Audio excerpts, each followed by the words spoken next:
Are you just using a phone? Yeah, Okay, fair enough. yeah. I don't have Instagram on my computer. Oh, I don't know how to do that. oh, fair enough, fair enough. Yeah, Okay, very cool, very cool.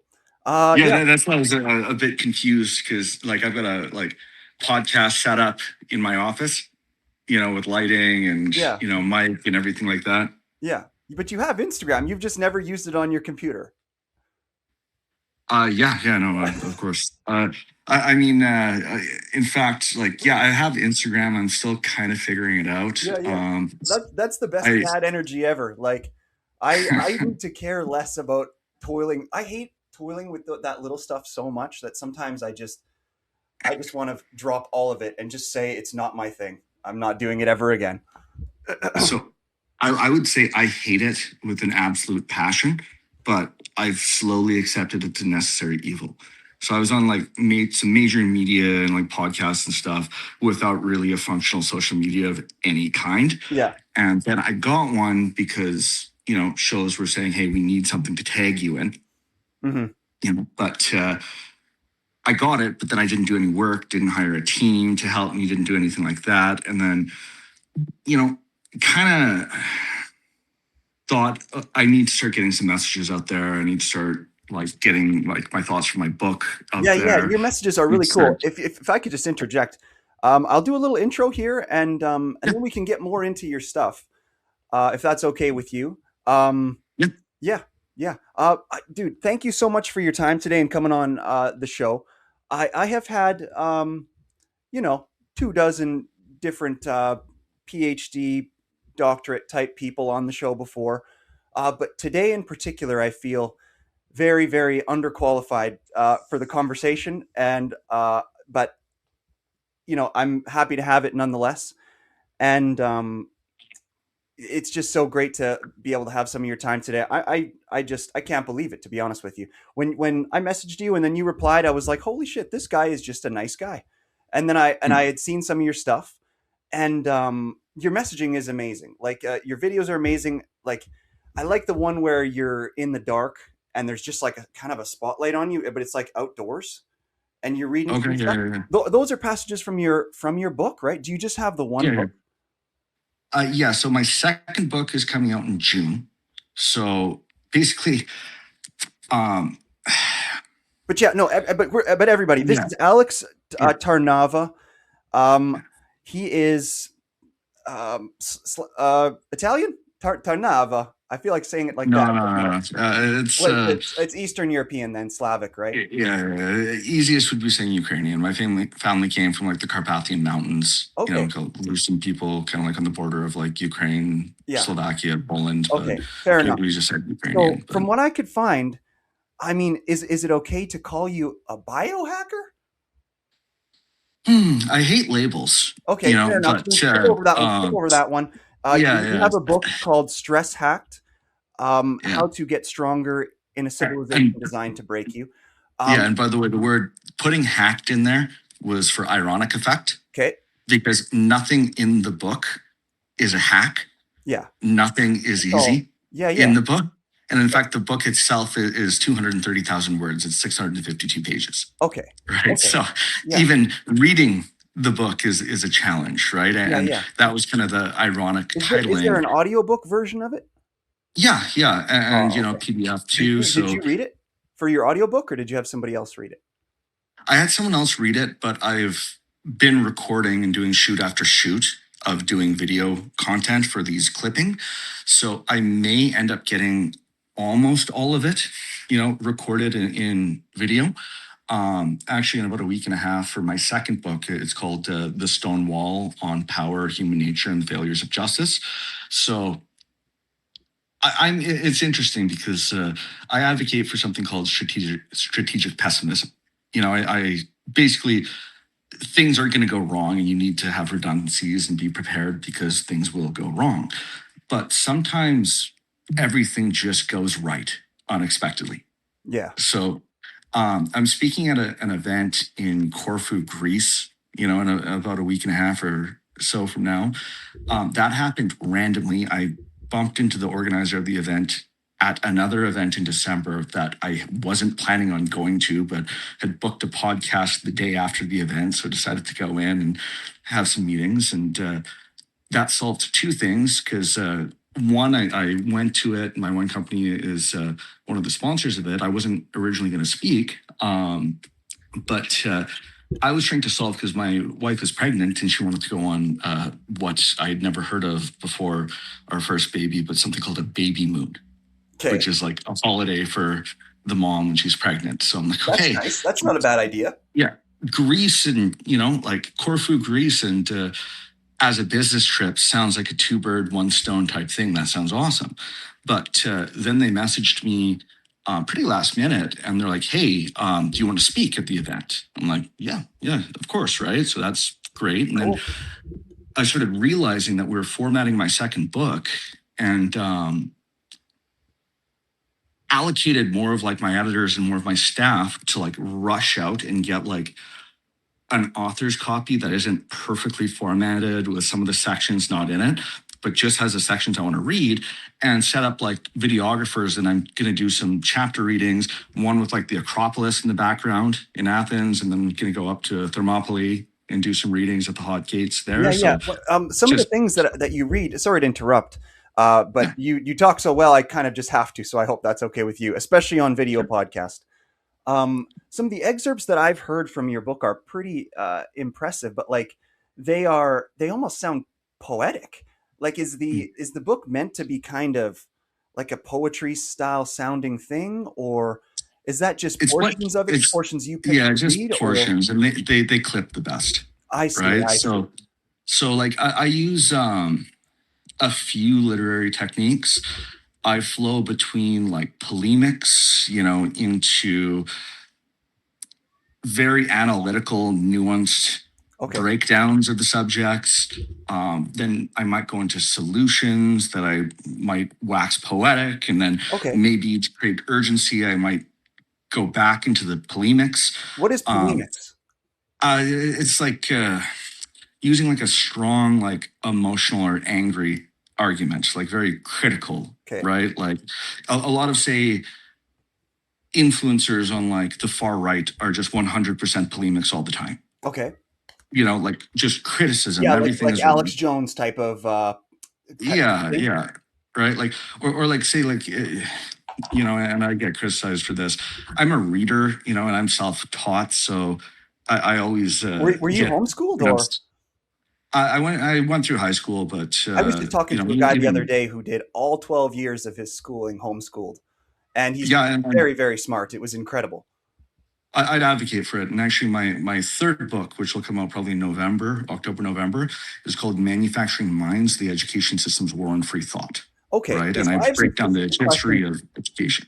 That's amazing. I have some specific questions for you because, like, just to bring the audience up to speed. So I think, like, the idea is you talk a lot about hydrogen, and you are a researcher. What is your specific um, I guess what was your PhD on, or where did you start this thing? Because I know that you had, this is from a Google search, to be honest with you. So I do apologize if this is crude, but you had some medical issues yourself, Yeah, osteoarthritis or something like that, right?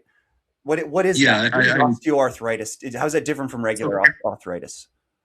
well, I mean, there's a few types of arthritis, right? Like osteoarthritis is usually just wear and tear, on the joint. It's when your joint And so is degrades. yours wear out faster than regular people? So I had I caught a virus, and it triggered an autoimmune event, right? And I got really sick for a short period of time. My inflammatory markers were elevated by like 100 times. How did you catch the So virus?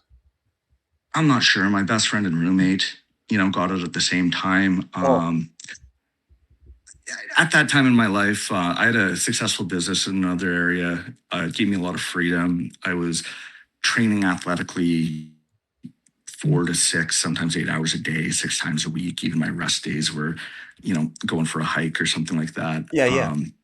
And I had, when I was younger, so I decided to forego university because everything I was interested in, I realized I would be basically a slave. Okay. to an overseer, Yeah, yeah. I see begging for employment as that. finance I totally from, agree. I see employment as that in a uh, lot of ways. Like yeah, what? yeah. So then So are you saying that you didn't do any university? no, no, I have some PhD. Well, actually, okay. I have done, I think, 6 courses now Yeah. in the last year because I Okay. have a number of PhD offers, Okay. basically a fast track to a PhD for my Oh, very contributions cool. to my fields. Very cool. Um, Yeah, and I I want to be could, clear. I'm not yeah, saying not having a degree is a bad thing. yeah.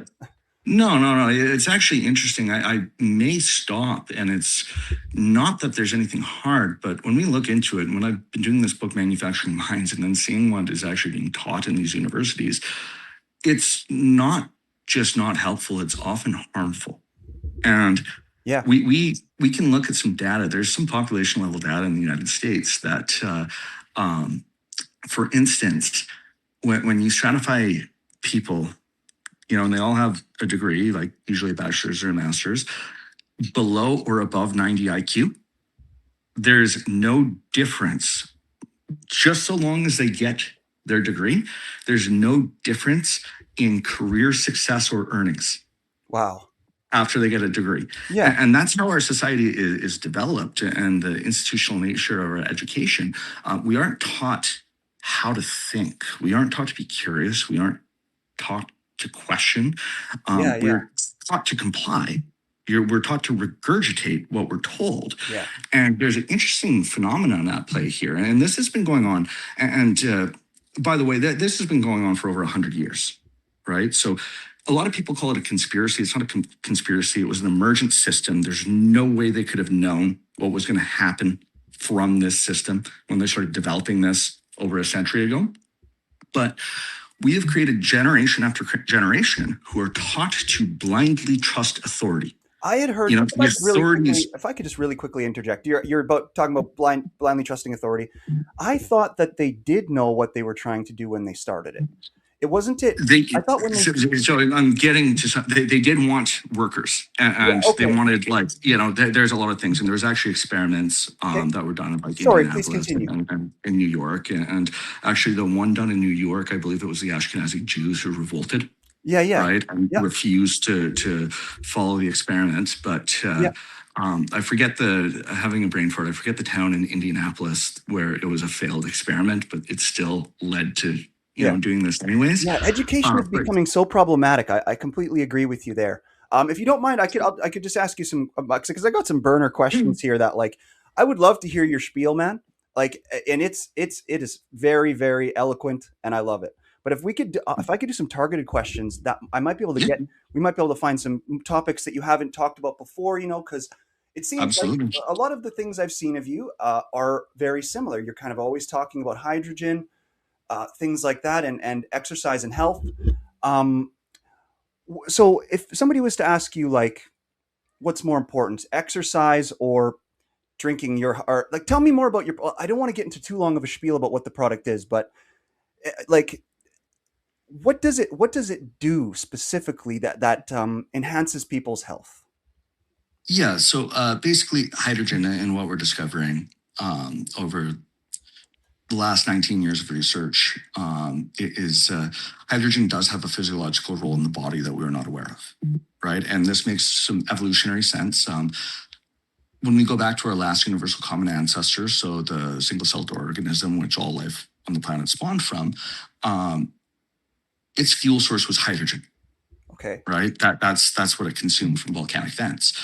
Now, then there is our mitochondria, which are the power plants of our cells. And mitochondria came from eukaryotes. And eukaryotes, which became our mitochondria, were expelling hydrogen, right, in this first, symbiotic relationship between two organelles. And so hydrogen has been with us for a couple steps before our mitochondria. Now, there's been periods throughout evolution where there was substantially more hydrogen in the atmosphere, so much so that the oldest waters we found on the planet, deep beneath the Canadian Shield, still have detectable, measurable H2 gas. Okay. Right, so it's been So with why us would for a there long be time. Yep. in a modern human? Why would there be in the current day and age? Why would there be a hydrogen deficiency within us that So would need to be replenished, like that isn't in food or yeah, whatever? Why does it need to so be supplemented? Yeah. Yeah, so that's a very good question, right? And one of the easiest ones to answer is Oh, the fair enough. way that we evolved to produce hydrogen. We evolved to produce tremendous amounts of hydrogen gas is through fermenting dietary fiber in our colon, Yeah, you right? should see me in the morning. I produce a lot of gas. So um, basically, No, throughout the majority of our hunter gatherer days, pre the agricultural revolution, our food looked a lot different than it does today. Now, if you've ever seen like photos of what our wild type food looked like, you know, before like modern horticulture and selective breeding, yeah, it looked pretty it's different, hey? unrecognizable, right? And even though the majority of our caloric intake was on animal products, right, like from hunting and killing, we still consumed 100 to 150 grams of dietary fiber a day because the plant foods we ate were almost completely fiber, Okay. right? We've stripped the majority of the fiber. So we evolved to anticipate an intake of 100 to 150 grams of dietary fiber a day. Now, today, the average person is getting 10 to 15 grams of fiber a day. Yeah. But someone on a So standard we're eating too American much. diet, So we're not eating enough fiber. exactly. But someone on a standard American diet might get 0 to 3 grams because Okay. we've stripped fiber from so much of our food. Okay. Now, this has led to dysbiosis, alterations in our microbiome. And as our microbiome alters and certain species become depleted or even extinct, out of Out of our our bellies. Yeah. system. Yeah, exactly. This has led to lower, I'd say, efficiency in converting, fiber into H2. Now, actually, what ends up happening in a lot of people, especially middle-aged and older metabolically impaired, is a species called methanogens start taking over. Okay. Right? These methanogens, they're bacteria which actually consume hydrogen gas and produce methane. Okay. And now, when we have too many methanogens, it's been shown in these methane producers that they can actually convert non nutritive fiber into calories. So even when you get fiber, you're getting extra calories and you're producing methane. Now, Okay. methane's a waste product. What do you think are And some of the methane best is, foods? Really quick. What do you think are some of the best foods people can eat that could help them not be in that category? I know I eat a lot of sunflower seeds and other types of seeds. Do they have a lot of fiber, don't it's, they? yeah, and this is difficult because it depends on your current microbiome, right? And there is a reason why some people see success on things like a carnivore diet because their microbiome is so damaged that That when might they're be me. That given, honestly might be yeah, me. yeah, that when they up their fiber intake, they get sick, Oh, right? okay. And, Because all I eat pretty much so, is meat. yeah, so what What I'd What do you eat? recommend. So I eat a mix of protein. I eat quite a bit of fruit. I damaged my stomach pretty bad. After I got the arthritis, I went on 1,000 milligrams of naproxen a day that the doctor prescribed, and that led to multiple ulcers forming. And Okay. I damaged my stomach lining. There was a period of a year or two, anyways, where if I had a glass of wine or a hot wing, I was violently throwing up. I feel like Right? with a Because guy like you, because you're so analytical, that there's no way you wouldn't have figured out how you got your virus. How on earth did you get a virus that caused that to you? Or is it just not something you like to talk about and you do know? I don't I mean to put mean, you on the like spot. my roommate got it the same too, right? And like, Yeah, yeah. some other friends we know got sick, but it hit us differently. Now, I think that it affected me in such a devastating fashion because of some stupid things that I'd done Okay. leading up to when I got the virus. Gotcha. Mainly, the first thing I did is I had food poisoning and decided to not drop out of a CrossFit competition. Okay. Yeah. And it made me a little bit sick. And then I didn't let my gut recover and went back to eating way too many raw vegetables. Right. And, I basically, caused some issues there. Were you a Um, vegetarian, or did you ever have any kind of a unique diet growing up? How old were you? Two important questions I 29. missed. Yeah, yeah. Oh, you were 29 when you got 29, the virus, and how long have you been 29. doing research? How many years? I've been doing research. I've been funding research longer than I've been actively Okay. engaged. Okay. Now, the reason I started becoming an author on a lot of papers and publishing a lot of papers Yeah. is I am incredibly obsessive in trying to understand everything.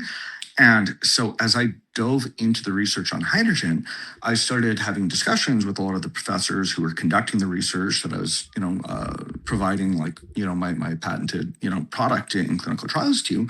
And they started realizing that I had a lot of insights, into the mechanisms, what could work. And then slowly they started inviting me to be an author on the paper. And then I published some papers, on my own as well. And it's kind of just continued. That's And very now interesting.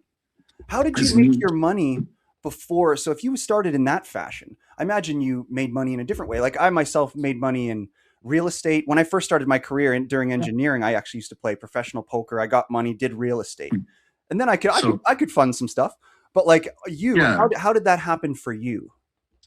my first career or job, I ran door to door sales crews. Okay. So it was commission based. I made some money on there. I actually didn't play on the circuit. I actually a friend of mine that I played poker with actually has a bracelet, won a Okay. World Series Wow, poker that's very bracelet. cool. I always say this, but I feel like But salesmen are I like used to, modern day wizards. yeah. I used to, go into the casino, and I really didn't like poker, but like it was an easy $1,000 or $2,000 that I'd win to sit Bingo. there for 6 hours. And, For sure. when That's you're how I feel about it too. 18, 19, Yeah. like you're just like that money is golden to you. Yeah. Um, but like after some time, I really felt empty, Yeah. getting in Oh yeah. commission sales, playing poker. Was just, like money can never be the purpose. Even if you're making good money, it's going to leave you empty. Money is a tool to use Yeah. towards your purpose. Yeah. And so I Yeah. started experimenting with different careers. Partner and I launched a business. I loved the idea. There ended up being a lot of problems with the business. It was in the vending industry. We had problems with employees. I had problems with, like my partner. We had problems with investors not paying the charity partnerships we put up, and it just created like tons of stress. But it was good money, and that's when I was, competing in sports. And uh, at that What, time, I was which just sports? of the belief, like CrossFit, and I wasn't competing in martial arts, but a lot of my friends were. Yeah. Some went on to fight in the UFC and stuff like that. Oh, So cool. I was actually, I got her into MMA. Lupi Godinez, for instance, she was my Oh, roommate, that's and why I your brought her down to video is train. on Uh, Instagram of her way at the very bottom. I saw that she just had a fight okay. recently. Hey, unfortunately, she Yeah, lost. it was her But first so loss. you're a pretty big UFC fan, then? Hey. Yeah, it's funny as I've gotten more opportunities to go to a lot of fights and have a bunch of buddies who fight and stuff, and have even I read about this in my book. One of my customers took me to like the Dana White invited seats, tickets you can't buy. Yeah. Yeah. Which I quit the door to door sales company just getting like what the kids nowadays call the ick, Yeah. right? Yeah. When my the regional VP just said like, look at those tickets, like with the celebrities, we'll never sit somewhere like that, and it just made me think, why not, Yeah. right? And I started thinking about what does that mean? Tickets you can't buy, right? Who gets tickets you can't buy, People right? who invent And things. That's who.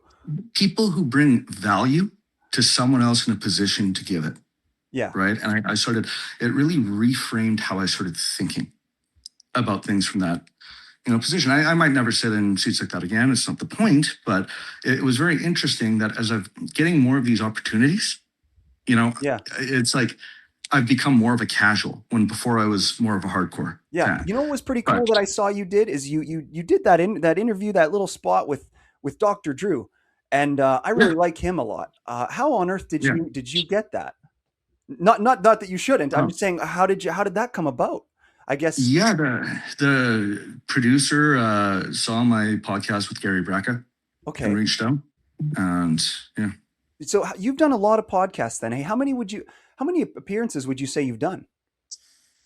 it's really hard to guess. Okay. And this is again one of the reasons like I really should have had like a team helping me, because I've done so many that I've forgotten to put on my website, Yeah, yeah. for links. Just like because it was just me. It's interesting to think about limitations, that we have. Like when I finally made the decision, I was running all my business myself and just hiring agencies and contractors and foregoing all of this stuff.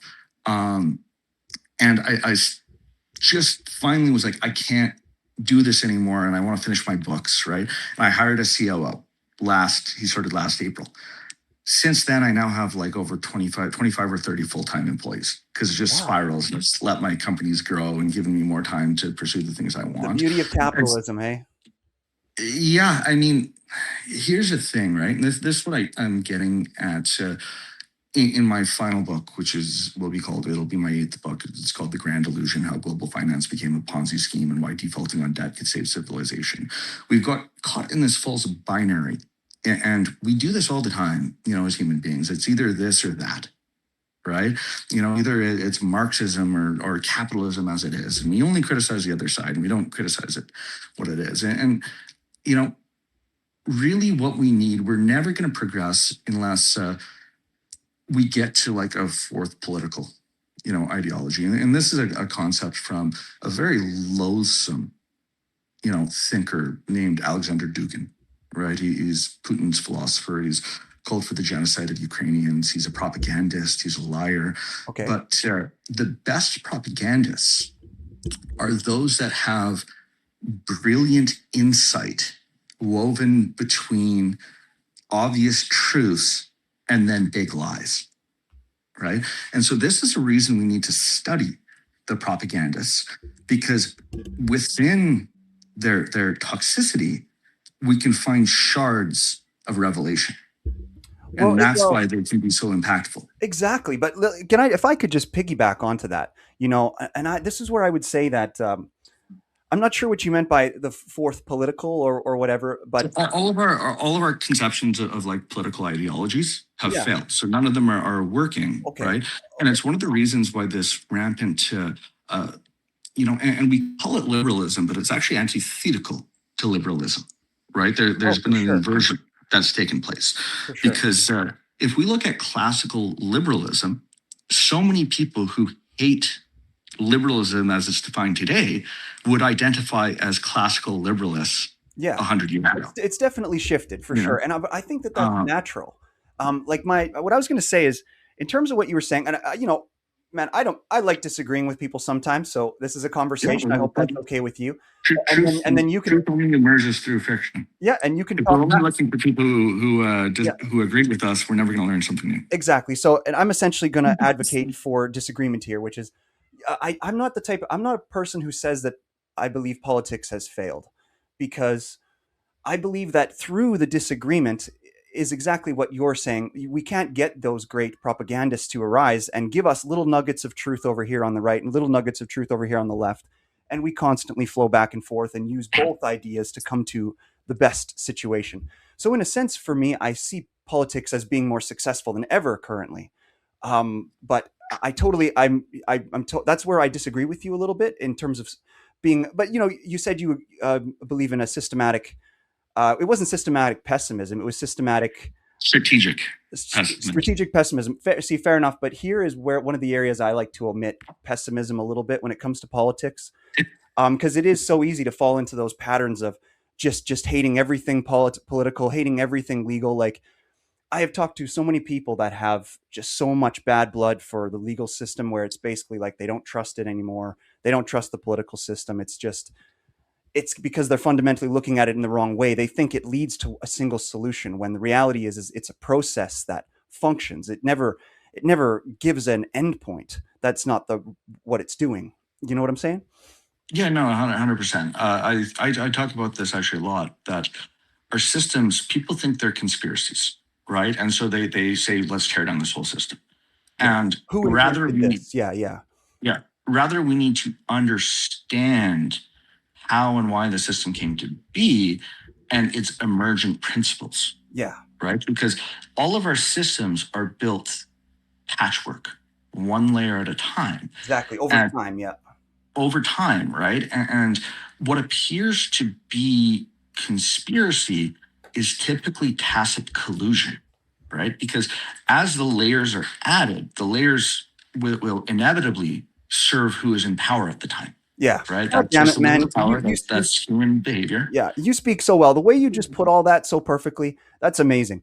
Like you're such a good writer, and writers that write as much as you become also can become such good talkers like this. How did you tell me a little bit more about that self-learning process? How did you become such a good writer? Um, I think to truly be good at something, you have to naturally be bad at it. Yeah. I love that. Yeah, yeah. Um, I don't think in language. I think in patterns, right? It's very hard to describe. Yeah. But I'm also a bit on the spectrum. I had a really hard time with people when I was younger. I really didn't understand them, but I understood them well enough to know that I didn't understand them. And that made me obsessed with understanding them better and understanding myself better, right? And the reason I went into door to door sales is to try to get better at talking to people when I was 17 years old. And I realized that I could start practicing and create a character by studying other people that was good at talking and good at sales. But then I realized that character, had a shortcoming. It was only good at that one thing. So I started studying people even more in people who naturally excel in different areas and creating character upon character to conduct different conversations, Yeah. in different contexts.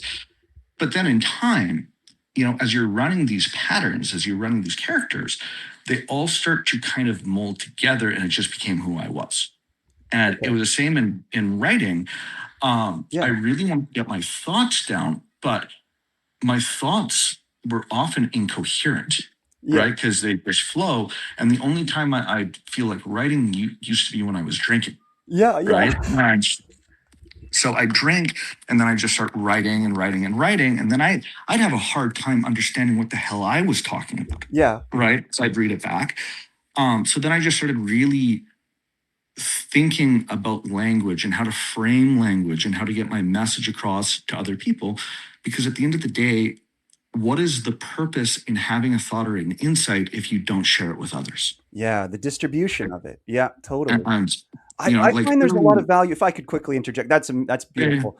I feel that there's a lot of value in authenticity. So when you're trying to distribute a message, so a lot of times doing things.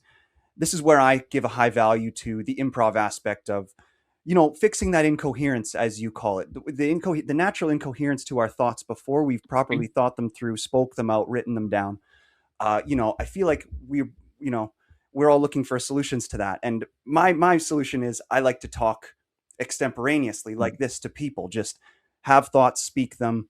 And I agree. I think a huge downfall of what I do is some of it can come off a little bit incoherent or not eloquent enough to really distribute that message. And that's where I think that you are on the next level of that. And well, it takes time and it takes practice. yeah, And to be fair, with my books, I have a team of editors, and I pay like $20,000 $30,000 a month for a team of various interdisciplinary PhDs, some of that's them in cool. academia, some of them outside. A couple more dumb But questions, real quick, that are my step. What kind of a car do you drive?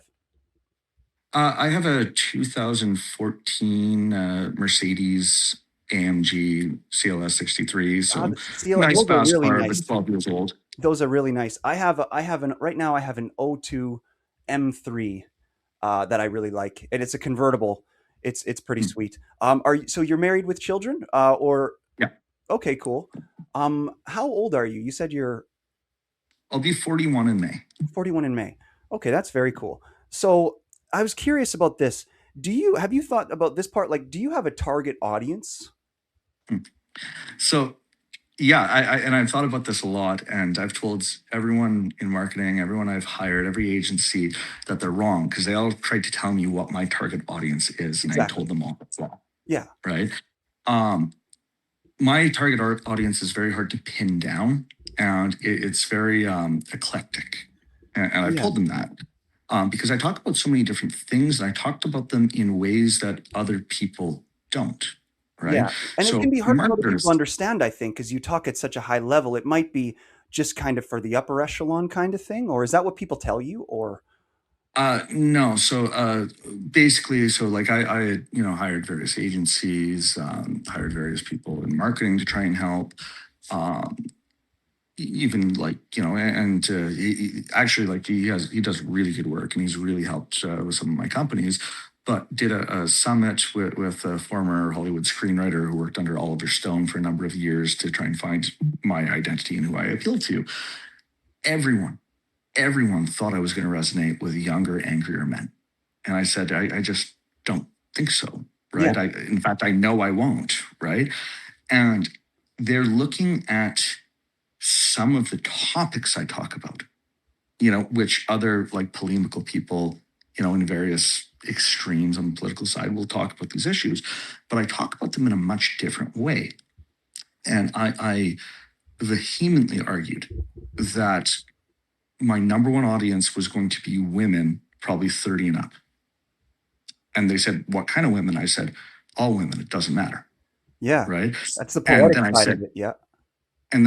in addition to that, the men who follow me are usually going to be high agency, not necessarily high net worth, but intelligent, thoughtful. They might be musicians, they might be artists, but importantly, they're probably counterculture in some way, Hmm. right? And probably against the tribalism being formed, Yeah. right? Yeah. Fair enough. And no marketer likes to hear that, because how do you segment audiences? Yeah. And so I actually had to, I can be a micromanager, even though I have a full team with big salaries. I had to take over running my own Instagram. As I said at the start of the call, back in like late November, I had like 2,000 followers. I didn't post ever. Wow. Um, You're talking I late started November of last year. Yeah, I started experimenting, You, putting these reels out. I wow. probably, as we're on this call, I'm going to pass 150,000 right now. Yeah, I see. I've I'm been watching it grow. Yeah. Yeah, gaining 2 to 5,000 a day. That's amazing. Um, and I'm doing a few things in just trying to understand human nature. I'm putting out the posts, and I'm targeting at the start exclusively women, right? Because women tend to be calmer, less angry. They don't try and social signal in the same way. If they disagree, they tend to be willing to have conversations and engage in why they disagree, Yeah. right? Back and Okay. forth. Yeah. Yeah. When Totally. you engage with them, they feel seen, and that creates a more welcoming culture within a post. And then you open it up to target men. Now, men, especially the angry ones, will try and troll. They'll try and say something negative. They'll try and tear down. Yeah. And if it's all, say, young, angry men posting, those women who might have resonated with the post are never going to comment, Ah, right? They're yeah. never going to ask for advice or help, Yeah. Yeah. right? And but if you open it up to the women first, and you've set that scene, right, that this is the way it's going to go, Yeah. then you need to do a couple of things, right? When you open it up to the men, you're going to get thoughtful men. They might disagree, and you should, you know, respond to them respectfully if they're respectfully disagreeing. That is a whole point. You want respectful debate. But if they are just aggressive from the get go, you need to match that aggression, Yeah. right? And you can't tolerate that. Yeah. And this is what Yeah. I Yeah. say. So you need what I'd call inconsistent consistency, right? In matching what the individual needs to set the culture you want. And the reason this is important, it's one of the things I mock about, like the far right, saying, "Oh, it's all women's fault. It's all women's fault for this or that. We need to, inspire the men." It's like, no, you fucking don't, you morons, right? Actually, if you look at society, all societies always, there are a few men who inspire the women, and then the rest of the men follow those women, Fair enough. right? And what we need to do is ensure men that actually care, have ethics, right, and want a better society are the ones resonating with the women, right? Because if you're trying to win over the masses of men, The only way you're doing that is by polarizing them into rage. And that's not going to get us anywhere. But women inherently seek out safety, right? They want stability and calmness. So even if you're talking about these polarizing issues, if you're talking about them in a very calm manner, right? That will resonate with women. And people think, oh, women don't care about politics. They care deeply. They don't like the polarization. Yeah, that's what they always say, right? I wasn't mad at him. I wasn't mad at what he said. I was mad at how he said it. You know? Exactly, exactly, right? And so if you want, to change society, you speak, get your ideas out to the women and the calm men who are not looking to be polarized, and then everyone else follows Yeah, fair enough. afterwards. I got it. I But got it. Okay, well, that pretty much concludes that. I just want to. Were there some noises on your phone? Was that on your end? I just want to check to make sure my recording thing is still good because I heard a couple of beeps there. And maybe we it, could it take a short break. yeah. I feel like this is amazing, but I feel like I'm in a trance almost. You know what I'm saying? Okay, Yeah, my recording is still good. Yeah, those must have been phone sounds on your end, so we're all good there. Okay, we're all good. Yeah, just give me one sec. I just need a break to collect myself here. Holy cow! It's awesome talking to you, man. Yeah, I've got some questions about podcasting after this and stuff like that. How you got into it, and I hate that I asked the target audience question that everybody asks. I like to try to not ask questions that everybody asks. You know? yeah, no. I mean, it's something people want to know, and I think it's something we need to get away from. But it's something that like every marketer and every social media will try and put you into a silo, Yeah, and that's part of what's going wrong in society, in my opinion. yeah, for sure. Oh man, let me just look at my list here, make sure we're on track. Because I haven't even gotten through like 2 or 3 points on my list because we're so expansive on each topic. You know, or I shouldn't say we're so expansive. You're so expensive. But man, it's great stuff. I tell you.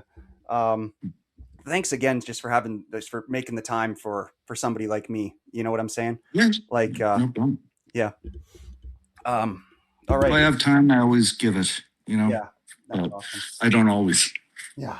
Oh man, when you were talking about, okay, all right, I'm good. I've collected myself here. So when you were talking about the young angry men thing to do with your target audience, I was like, oh crap. For a second, I looked at myself and I was like, is that me? Because in a sense, when I was younger, I would have to say that that probably might have qualified as me. Yeah, Because I I'd say wasn't same with me. I wasn't quite I was a strategic. lot angrier when I was younger. Yeah, I wasn't quite strategic enough with my pessimism, you could say. And Yeah. so, you know, in a sense, those marketing people might be right on some vein, but it's smart to do what you're doing, which is kind of prying away from that and then having a strategy on how you can build up. Uh, I think that's genius. I didn't do anything like that. Uh, I see social media as sometimes you kind of just need a thing to pop, like you need a viral video, or like for me, a thing that got a lot of my followers was axe videos, where I take apart pallets with axes. I'm sure you may have maybe poked at my page once and saw that. It's the silliest thing that I do, but I believe that being happy in life is kind of sometimes you don't want to overcomplicate it too much, and just doing simple things like building things, carpentry, taking care of what you do have, having gratitude for what you do have. I feel like true happiness is from that. Like what you were saying about how money doesn't give you happiness. It's a tool to help others, which can bring you It's happiness. it's But it's, it's, it's cool. Yeah. So there's an interesting phenomenon, right? Like money is tied to happiness, but it will not bring you happiness, right? In this part of my second book, I talk about there's been a old debate about what drives all human behavior. Is it the reduction of anxiety or the pursuit of pleasure, right?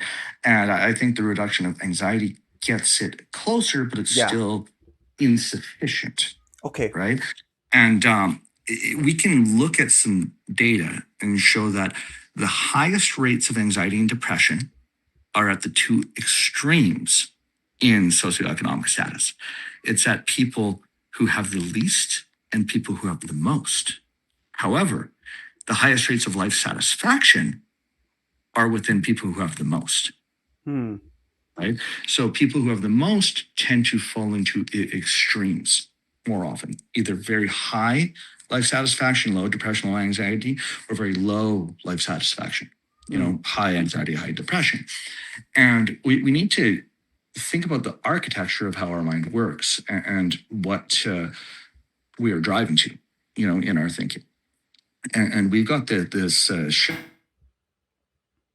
this milieu, of various precognitive drivers, right? Our interoceptions, our emotions, our instincts, right? All of these things, our reactions, all of these things, right? However, it's all backed by our pattern recognition. And so we're constantly seeking, for patterns that put us in danger, either put us in danger of death or put us in danger of not being able to reproduce, right? The goal of existence. Yeah. Um, so our entire first leg, or first part of the spectrum is the reduction of anxiety, Yeah. right? And that Our does pattern require a recognition certain is amount of all money. going in directions from all these precognitive drivers to reduce our anxiety so that we are stable in existence. However, once we get that stability, that we're not afraid that we're going to die or not be able to procreate and have a family, all these anxieties, our pattern recognition doesn't stop, and it transforms into our curiosity. Right now, our curiosity is an opportunity to pursue meaning and purpose. And the Yeah. people who reduce their anxieties to the point that they can pursue curiosity are the ones with the highest life satisfaction. Yeah. Yeah. Right. However, those who don't seek this opportunity of utilizing their curiosity as a driver towards purpose, um, they go full circle into debilitating depression and anxiety because the pattern recognition doesn't stop. And since it doesn't stop, we start looking for problems. Yeah. We start creating problems that don't exist because we have to have something to solve. It doesn't stop. And Yeah. then we end up, if IQ is high enough, we end up at questioning existence and get Yeah. into nihilism and all these type of things. Yeah. Yeah. And this is why we need to understand where we are as an individual on this anxiety curiosity axis, ensure that we're working to reduce our survival anxieties, create curiosity, and then utilize that curiosity and direct it at a purpose. Yeah. Yeah. Fair enough. It's that Maslow's hierarchy type stuff, right? Have you ever seen The Office? No, no. You've never seen The I Office? couple episodes. Oh, okay. My wife liked the U.S. version. I've never Yeah. seen the British version. I think Yeah. I've seen 2 episodes, but Have you ever heard about the episodes with the when they bring in the CEO guy and he ends up taking over the whole company? I'm not. No, I don't. I You don't. remind me a lot of the character in The Office. Hmm. Yeah, that'll resonate with a lot of people. I promise. You Okay. just got to watch those episodes now. Just go search them up. So yeah, man. Everybody wants to be happy, and I hear everything you're saying to do with that. Because you need that little bit of money. They say it's like 80,000 to get yourself out of that fight or flight mode. I actually we were just clipping, there's a couple studies there. There's the Daniel Kahneman papers, and then there's the Killingsworth papers that says there is no cutoff. But Okay. this is all based on the consumer pricing index, which is highly manipulated Yeah, and yeah. always changing as a formula, Yeah. right, to So, make so where do you get a lot the of your reality. information? Like I know that I listen to a lot of podcasts. I've been passionate about podcasting for quite some time. Clearly, you have as well. What kind of podcasts do you like to listen to? Where do you like to get your information from to learn all this stuff? So, so I can barely watch the podcasts that I've been on, Okay. right? Like, Oh, it's I've so hard. I know really, exactly what you mean. I hate I, watching myself.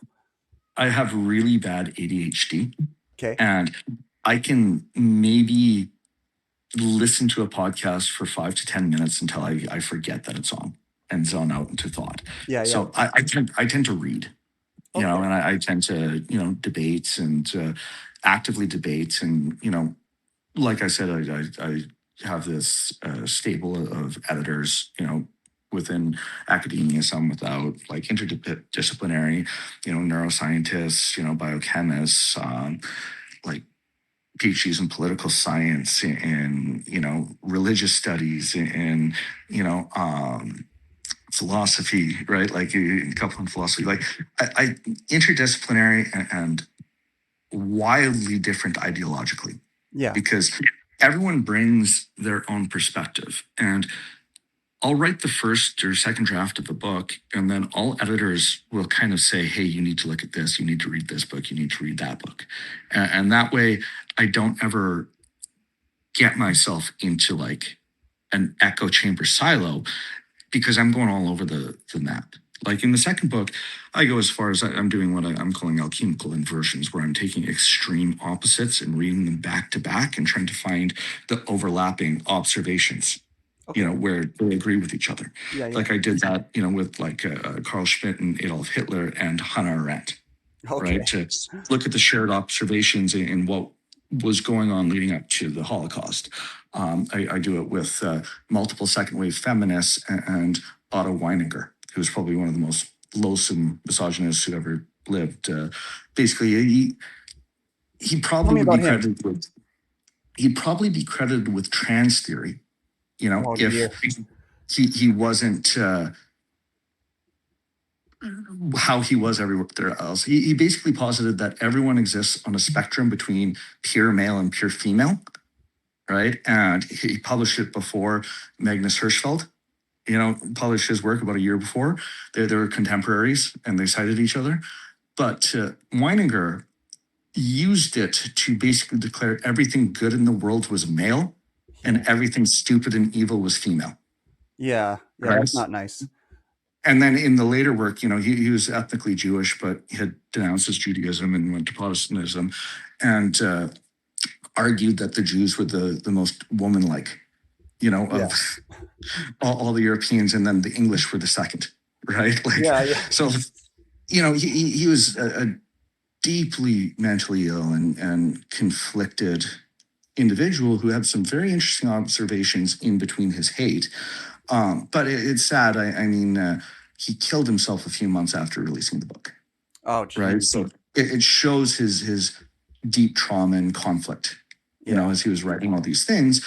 But it's interesting, as much as he despised women, like he went as far as making comments like, there's nothing more immoral than being a mother, right? Oh And yeah. Yeah. saying that like a prostitute has more morality than like a mother, like Yeah. just preposterous things. But despite this hate, if you look at observations, they are sometimes almost word for word the same as some second wave feminists like Lucy Arigare and Oops, we which flipped is the camera. That's okay. I can cut that part out. I can cut yeah. that part out.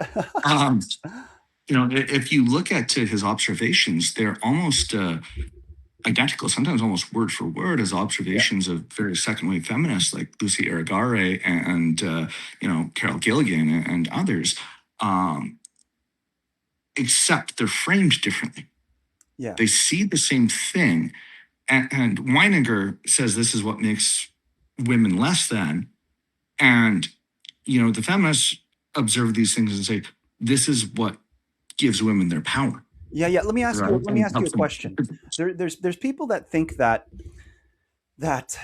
these things. So let's say like women's empowerment or um, trans and gay rights. There's people that think that these phenomenon were implanted into the West in a way to break apart the Anglosphere so that Muslim and Islamic fundamentalism can spread. There's people that think that. Um, do you Yeah, believe that? Do you it's believe that that there's any merit to a conspiracy theory like that, or is it more likely that when you give women empowerment, like let's say with suffrage or with voting or with all of it, do you think it would naturally arise, and that the conspiracy theories are probably just fragmentations of just what would happen naturally anyway? So I have one of the sections in my second book. I think it's about 55,000 words. Is on exactly this, Okay, wonderful. right? And breaking it down. This is a complex subject, and I have to choose my words very carefully because Yeah, I don't yeah, want them to misinterpreted. exactly. We don't just look at women when we say this. We also look at male suffrage because it's the exact same issue, right?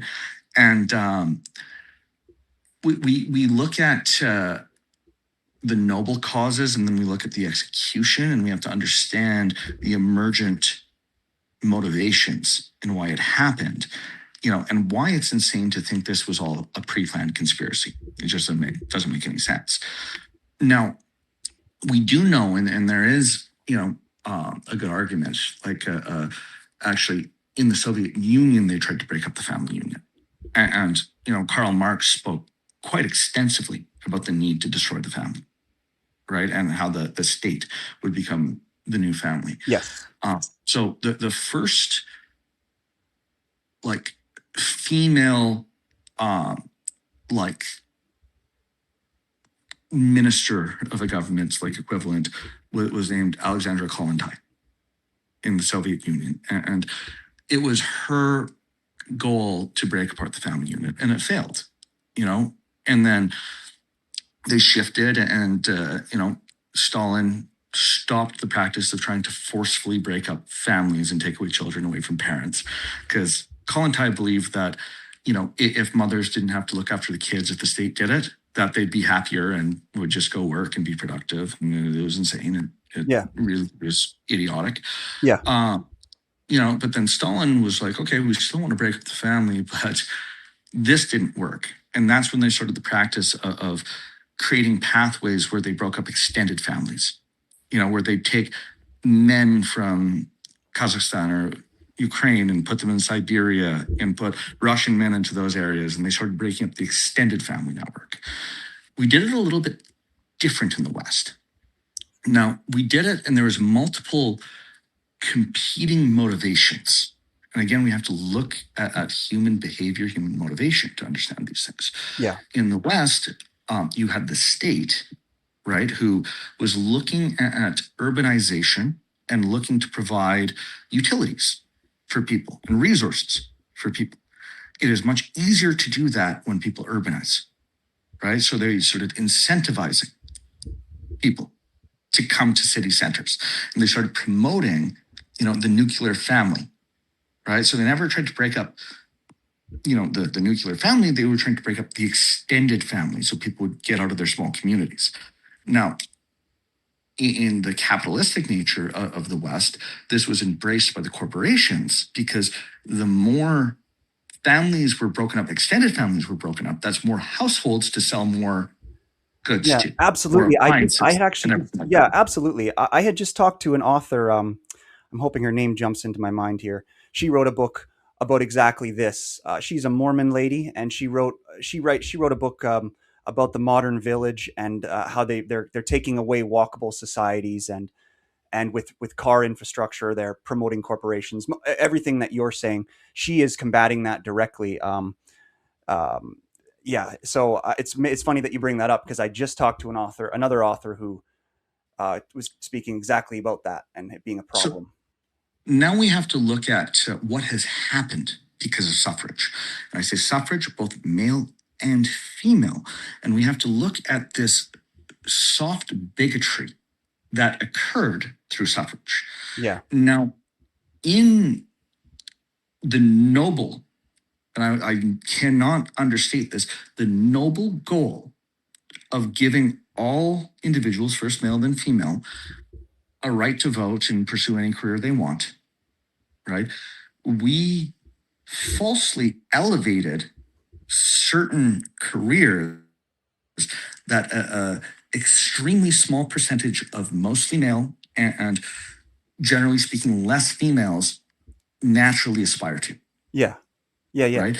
So we basically reframed it that if you don't want to be a scientist or a business magnate, or don't care about politics and philosophy, you are less than, Yeah, you are yeah, inferior, yeah. And right? females definitely So attach themselves to that, and then we're like, no, we can do it too. it's Yeah, so do men, and they become angry yeah. because they don't want to feel inferior, Exactly. right? Just really Now, quickly, that author's name was Diane Alisa. I just wanted to say her name there. So it's one step up from you. You're managing to hold your phone for this whole hour and a half discussion. One level up from that is for our entire podcast, she held her baby. She's like, oh, yeah, she's a super mom for sure. So yeah, sorry. Please continue. yeah. So I mean, you look at, first I'll say men, and I believe that any person regardless of biological sex, ethnic background, socioeconomic status of themselves or their parents, should have equal rights and opportunity to pursue whatever they want to pursue, right? But we also still need to understand the macro trends within groups. We need to understand that most men and even less women want to pursue politics or philosophy or science, right? Or 100 hours a week as a CEO or entrepreneur. And telling them that they're less than if they don't creates fractures in society. Most men would prefer to work with their hands, raise a family, maybe Yeah. take their kids to a sports game, right? But we call them simple men. They're less than. It's just a Yeah. simple man, Yeah. Yeah. right? Why? He's a stay-at-home husband. Yeah, or if he works, oh yeah, he's just a laborer, Yeah, he's just a something like laborer. that. Yeah. But you know what? Yeah, I can sit and think all day long. That has pros and that has cons, right? If I was a carpenter, I would probably have no fingers right now. If I was an electrician, Yeah. I'd either be dead or I'd have burned down houses, Yeah. Yeah. right? Because of the way Yeah. I just go into deep thought. I've Yeah. almost burned down my house many times cooking. Yeah. Yeah. I can't count how many times I've burned my hand, burned my Yeah. food, because I just got lost in thought. Yeah. If I was a homemaker watching the kids, I not religious, but I'd have to pray for those children Yeah. because I'd be so distracted.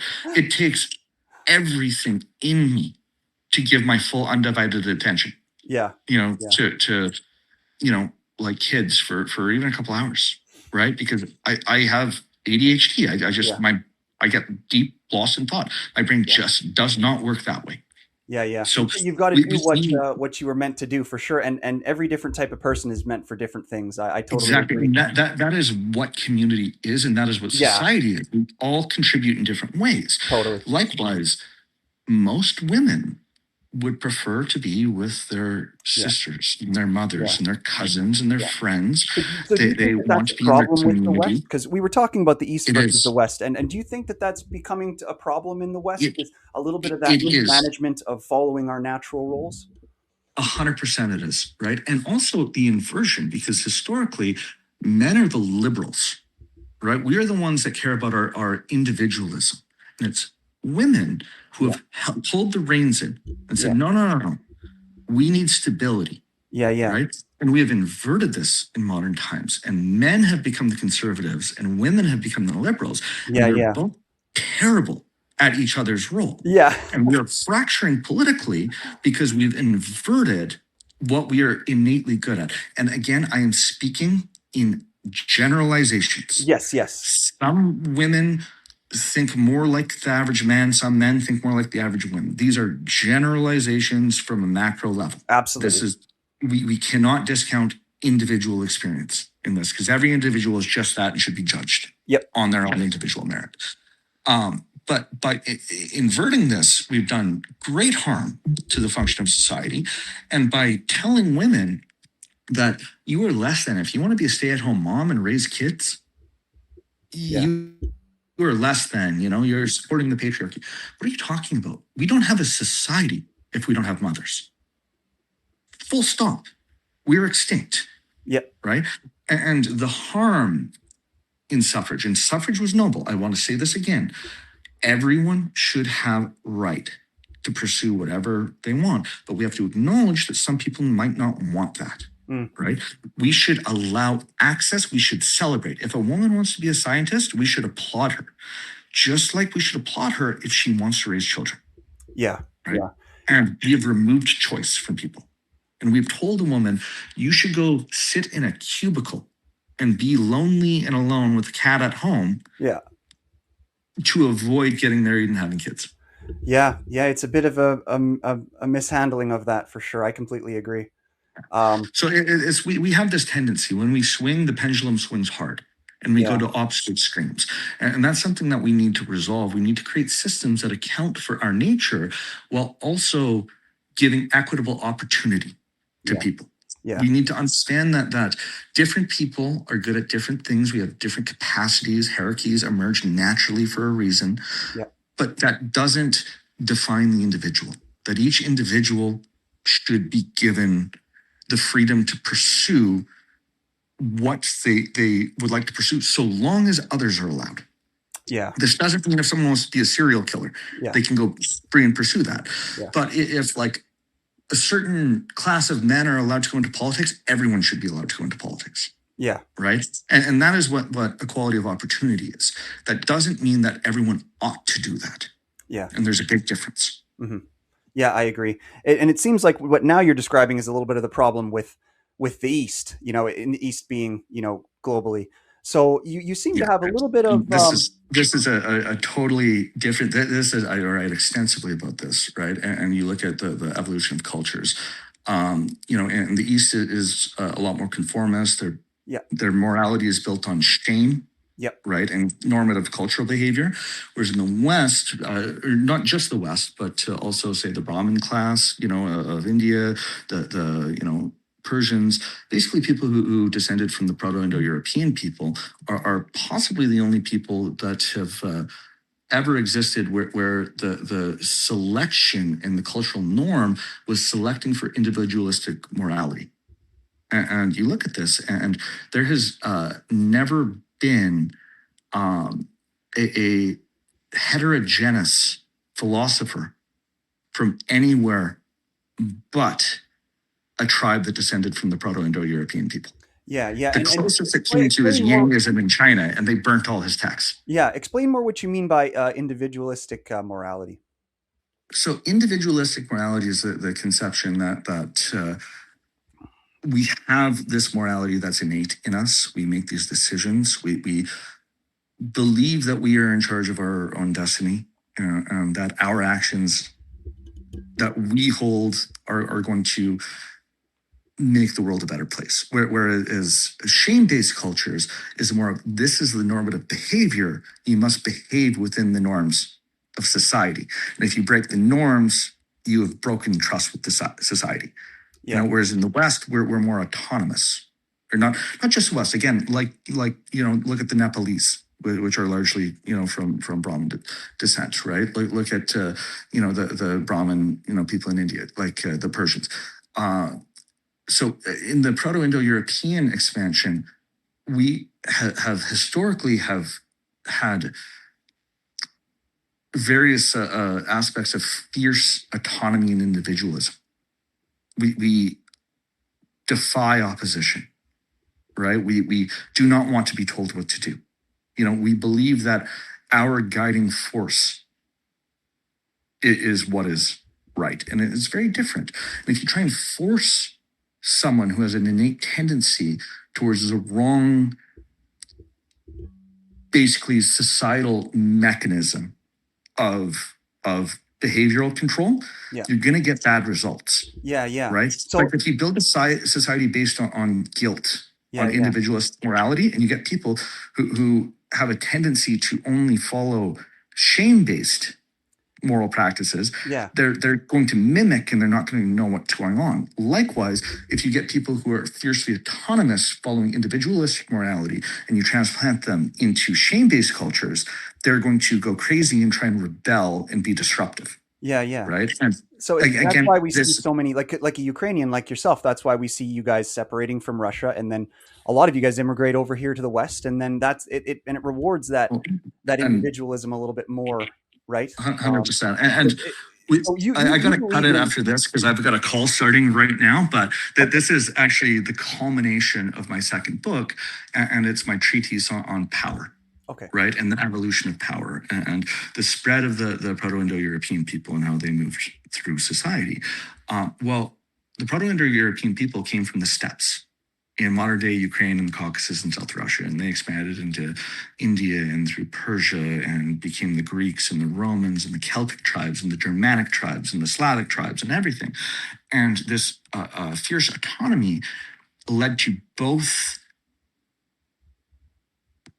like a rebellion against any attempt to centralize power, but also the very attempts to centralize power. They became, the most prolific conquerors in the world, because that desire to conquer your neighbors is to protect your own individualism. Yeah, yeah, true. Okay, right? well, yeah, It's I hate to hear that we're running out of time. That's awesome. I definitely want to talk to you more about about Russia and Ukraine and that kind of thing. I did want to ask you about COVID, but we can leave that for another day. Thank you so much for your time today and all your thoughts. Anybody out there watching, he's got books. You can go buy his book, or get them for free. or get The them for downloads free. are free. Yeah, Stress Hacked. And this again, this is Alex Tarnava, and you can find him on Instagram. You can find him on probably anything. And yeah, go check out his stuff, everybody. And that's it, man. Thank you so much for your time today. Yeah, no, thanks for having me. Okay, that's it.